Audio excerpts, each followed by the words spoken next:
Thank you, Mr. Chairman. Dr. Fauci, I have to say, I, as so many Americans, am deeply disappointed in your actions during a critical time in our nation's history while you were in key leadership roles as the director of the National Institute of Allergy and Infectious Disease and as the chief medical advisor to President Biden. Put quite simply, you failed miserably, in my opinion.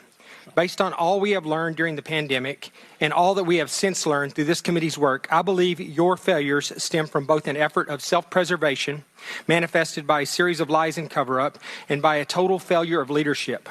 It was obvious to everyone that you and your organization, NIH, had a lot to lose if the American people were to discover that COVID-19 was most likely leaked from a lab in Wuhan, China, and that you, via EcoHealth Alliance and Peter Daszak, actually funded this research, and that this lab was actively and recklessly conducting gain-of-function research.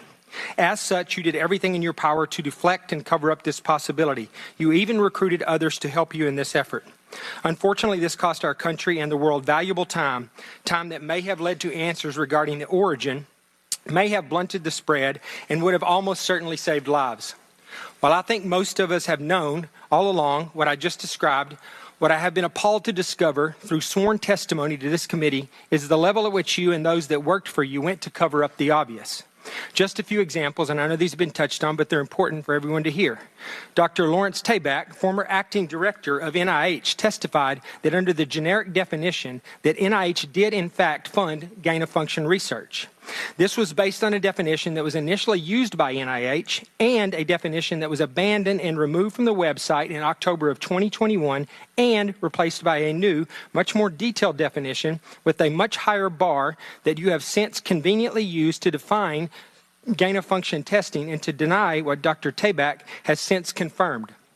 He also said that EcoHealth Alliance failed to properly and promptly report that their research violated the terms of the grant, something that went completely unaddressed under your watch.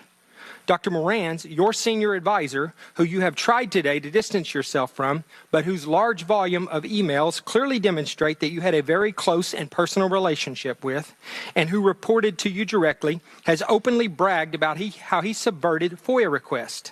I remind you that the law requires you and your former organization to comply with Freedom of Information Act requests. It is not optional. If you or your employees or your organization that you oversaw were systemically avoiding transparency and illegally hiding or destroying documents that rightfully belong to the American people, then you should be criminally charged, and they should as well. In addition, Dr. Gregory Folkers, your chief of staff, also engaged in illegal practices in which he crafted messages using symbols instead of letters to avoid FOIA exposure. In an email, April 2020, from Dr. Morans to Peter Daszak, he says, quote, "There are things I can't say." Well, I wonder what he couldn't say. He also went on to say, quote, "Except Tony is aware, and I have learned there are ongoing efforts within NIH to steer through this with minimal damage to you, Peter, and colleagues, and to NIH and NAID," end quote. And then a few days later, he said, quote, "I have reason to believe that there are already efforts going on to protect you," end quote.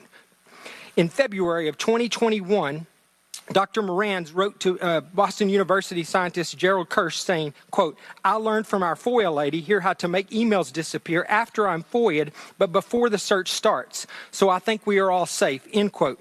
Dr. Fauci, I want to know what you were being protected from and what you needed to be safe from. I'm going to go on because I have a little time here. He went on to say, quote, "Plus, I deleted most of the earlier emails after sending to Gmail. Once again, illegal and an actual crime."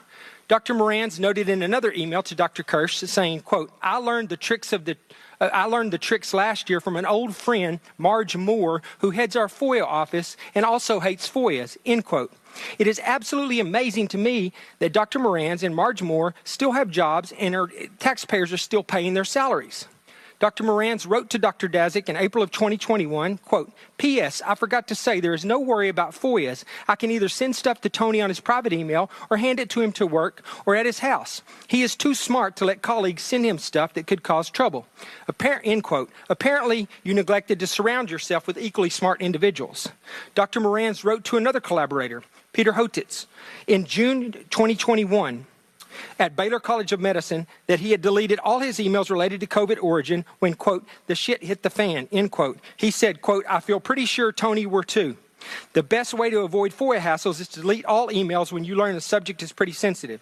In October 2021, Dr. Morans wrote to Peter Daszak, quote, Peter, from Tony's numerous recent comments to me and from what Francis has been vocal about over the past 5 years, we are trying to protect you, and they are protecting their own reputations as well, end quote. I'll just jump ahead. The American people can rest assured that we are going to continue to pursue answers and we continue to push for full accountability from you and your colleagues despite continuing efforts to try to cover this up. Dr. Fauci, history will not be kind to you and you will be known as the man who put his personal interests before the interest of the American people, the very people that you were supposed to be protecting. Your actions, along with several others we have had before this committee, have completely eroded America's trust in our public health system and the agency that you represented for half a century. With that, I yield back. Gentleman's time has expired and now